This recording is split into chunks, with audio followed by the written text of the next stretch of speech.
दोस्तों एक बार फिर से आप सभी का स्वागत है न्यू ब्लॉग में।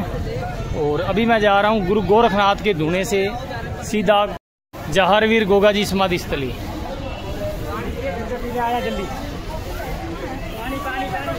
रास्ते का पूरा व्यू है वो मैं आपको दिखाते हुए लेके जाने वाला हूं।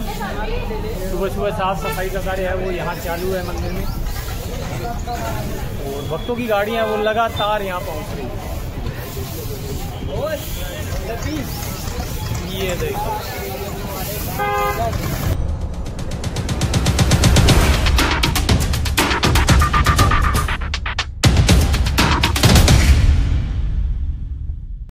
ये देखिए लगातार साधन है वो भक्तों के बागड़ धाम पहुंच रहे हैं। और इस साइड की दुकानें दोस्तों काफ़ी उठ चुकी हैं और काफ़ी नई दुकानें हैं वो यहाँ लग चुकी है। बड़े बड़े पंडाल है वो पीछे लग चुके हैं। अब 1 महीने तक नई दुकानें हैं वो यहाँ रहेगी और उसके बाद 11 महीने अलग दुकानें हैं वो रहने वाली है। यही शेड्यूल है बागड़ धाम में चलता है। और काफ़ी भक्तों के कमेंट आ रहे हैं दोस्तों, होटल है धर्मशाला है उनका भाड़ा क्या रहता है। तो दोस्तों जितनी भीड़ आ रही है उस हिसाब से होटल है धर्मशाला है उनका भाड़ा है वो तय होता है, कोई निश्चित नहीं होता। रुकने के लिए काफ़ी टेंट यहाँ लगते हैं उनका भाड़ा कम रहता है। और इस साल जो टेंट सिटी है वो देवस्थान विभाग स्पेशल यहाँ लगाने वाला है, तो वहाँ आपका कोई भी चार्ज है वो नहीं रहने वाला, वहाँ फ्री ऑफ कॉस्ट रह सकते हैं। ये देखिए एक पंडाल है और यहाँ लगाया जा रहा है। ये जगह गोरख किले के मंदिर के बिल्कुल सामने है गोदारा टेंट हाउस वालों की, जहाँ वीपीएन गार्डनिंग एंड टूरिज्म का जो प्रसाद है वो मिलने वाला है। चलिए वो स्थान भी दिखा देता हूँ मैं आपको। प्रसाद है वो कौन सी दुकान पे मिलने वाला है। एक शॉप यहाँ रहने वाली है, दूसरी शॉप जहारवीर गोगा जी मंदिर। 2 जगह जो बाबा का शुद्ध प्रसाद है वो आपको मिलने वाला है। ये आप पेड़ देख रहे हो खेजड़ी का पेड़, इसी के नीचे ये कॉर्नर की दुकान है। इसी दुकान पे वीपीएन गार्डनिंग एंड टूरिज्म का जो प्रसाद लॉन्च किया गया वो यहाँ मिलने वाला है।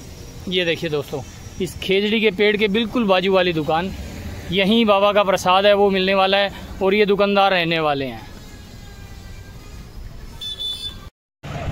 चलिए बढ़ते हैं आगे। और ये मूर्तियों की दुकानें दोस्तों, कारीगर है वो लगातार अपना जो माल है वो तैयार कर रहे हैं।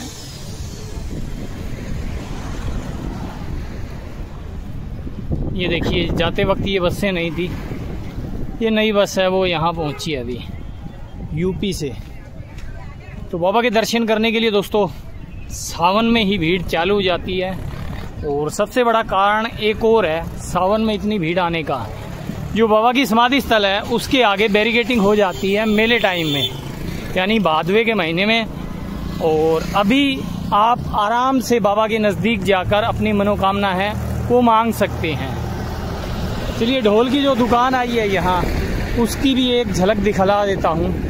ये देखिए ढोल की दुकान है वो गोरख टीला रोड पे आ चुकी है और काफ़ी भारी माल इन्होंने यहाँ भर दिया अपनी दुकान में। और जैसे ही मेला स्टार्ट होगा तो यहाँ की रौनक है वो कुछ अलग ही नज़र आने वाली है। ये देखिए जो ग्राहक है वो आने इनके स्टार्ट हो चुके हैं। पूरा बैठ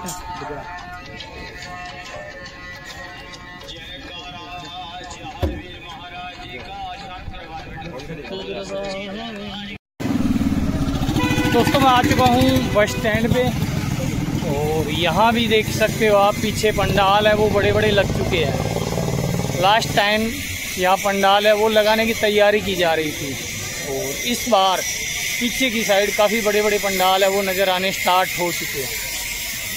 उस साइड शॉर्टकट रास्ता है जो गुरु गोरखनाथ के धूने से गोगा जी समाधि स्थल की ओर जाता है।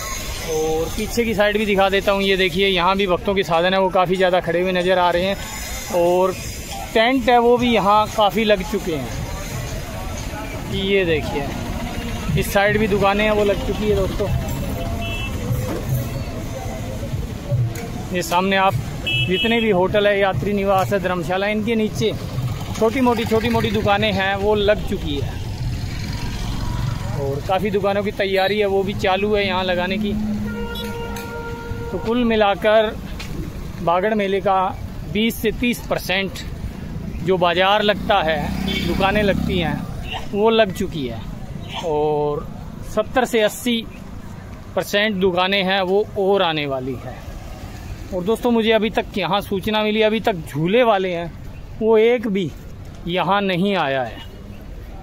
तो जैसे ही झूला ग्राउंड पहुँचूँगा वहाँ का दृश्य है वो मैं आपको दिखाऊँगा कि कितने झूले ग्राउंड में आ चुके हैं या नहीं आए। अभी तक सूचना के मुताबिक अभी तक कोई भी झूले का सामान बागड़ धाम पहुँचना स्टार्ट नहीं हुआ है।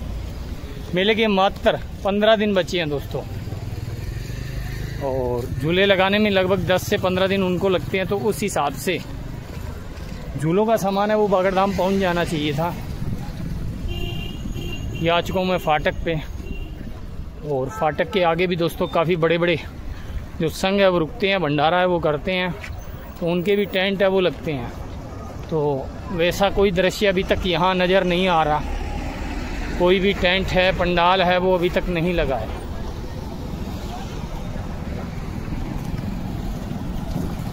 ये देखिए, ये पूरा का पूरा प्रांगण है वो खाली है। ये सामने आप देख पा रहे हैं दोस्तों, पूरा परिसर है वो अभी तक खाली है। यहाँ दूसरी साइड की बात करें तो दोस्तों यहाँ एक खजले की बड़ी दुकान आ चुकी है। ये सामने दिखा रहा हूँ मैं आपको। गोगा मंडी मेले का सबसे पसंदीदा पकवान जो अलग ही पहचान बनाता है इस मेले की, पहलवान खजला भंडार। रोड के इस साइड दोस्तों मिट्टी के बर्तनों का जो बाजार है वो लगता है, जो कि 12 महीने रहता है और वो वैसे के वैसे लगा हुआ है।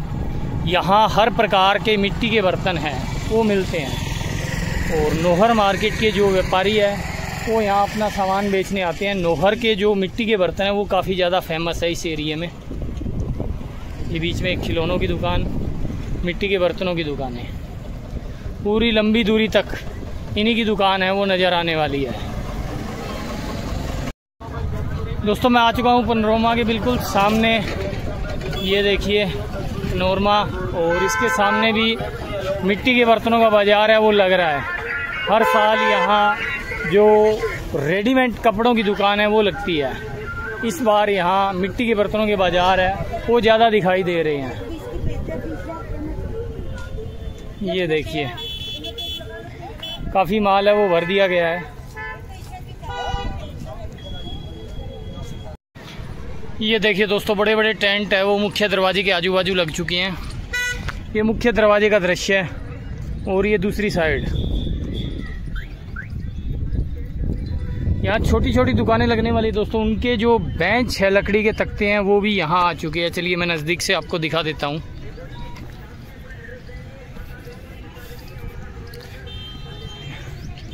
ये देखिए यहाँ छोटे छोटे दुकानदार हैं वो आएंगे और अपनी रोजी रोटी है वो चलाएंगे। और दोस्तों ददरेवा जाने के लिए जो टैक्सी स्टैंड है वो ये सामने है, यहीं से आप अपनी टैक्सी है वो करके ददरेवा यात्रा कर सकते हैं। ये बस स्टैंड का दृश्य है। ये मुख्य दरवाजे के बिल्कुल सामने का व्यू है दोस्तों।